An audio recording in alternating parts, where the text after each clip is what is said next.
జొన్న రొట్టె తట్టి చెయ్యలేని వాళ్ళకి కొంచెం ఈజీ మెథడ్, ఇది కూడా అందరికి తెలిసే ఉంటుంది.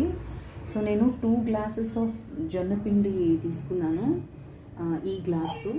సో ఇదే గ్లాస్తో 2 glasses of water first boil చేసుకోవాలి. దాంట్లో కొద్దిగా సాల్ట్ వేసుకొని ఇది బాయిల్ చేసిన తర్వాత ఈ పిండిని ఇందులో ఒకసారి వేసి జస్ట్ కలిపేసి ఆఫ్ చేసేసేయాలి. నెక్స్ట్ ప్రాసెస్ చూద్దాం.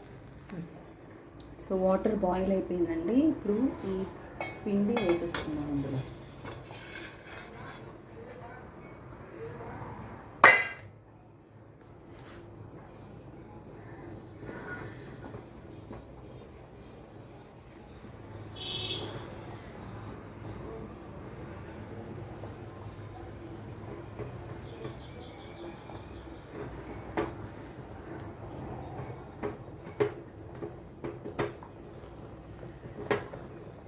ఇంకా స్టవ్ ఆఫ్ చేసేసుకొని దీన్ని కూడా ఒకసారి కలిపేసి బాగా ఒక 5 మినిట్స్ పక్కకు పెట్టుకోవాలి. సో ఈ పిండి కొంచెం చల్లారిన తర్వాత దీన్ని బాగా మెత్తగా ఇలాగా ముద్దలా చేసేసుకోవాలి. ఇంకా వేడిగా ఉంది ఇది. ముద్దలా చేసుకొని ఇప్పుడు రోల్ చేసుకోవడమే చపాతీ కర్రతో.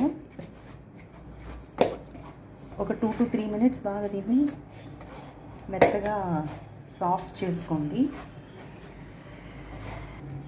ఒక 5 మినిట్స్ తర్వాత ఒక ముద్ద తీసుకొని మామూలు చపాతీ పిండిలాగే బాగా రోల్ చేసుకొని ఒక ముద్ద తీసుకొని కింద కొంచెం చపాతీ ఎలా చేస్తామో అలాగే కింద కొంచెం పిండి వేసుకొని రోల్ చేసుకోవడం.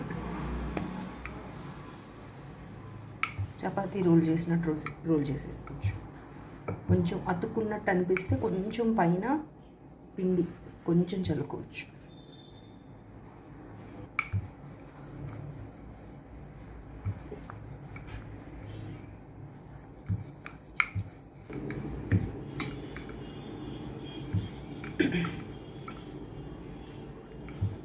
మీకు ఎంత పలచగా కావాలో చూసుకొని చేయండి. కొంచెం నేను పలచగానే చేస్తున్నాను.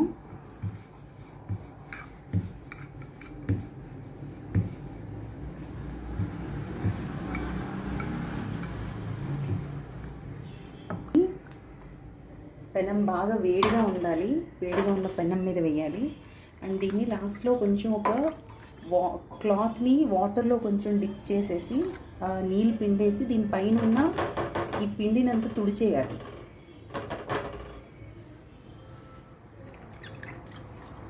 అందరికీ ఈ మధ్య ఈ ప్రాసెస్ తెలిసే ఉంటుంది.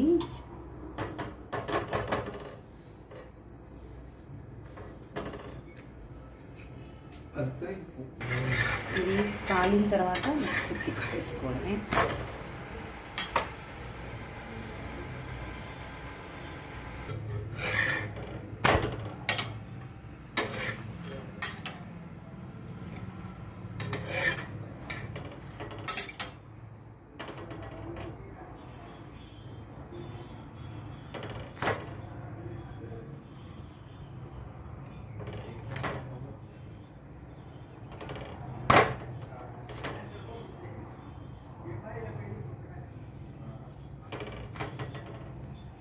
సో ఇంతే అండి. ఇలా చపాతీలా కూడా జొన్న రొట్టె చేసుకోవచ్చు, బాగుంటుంది.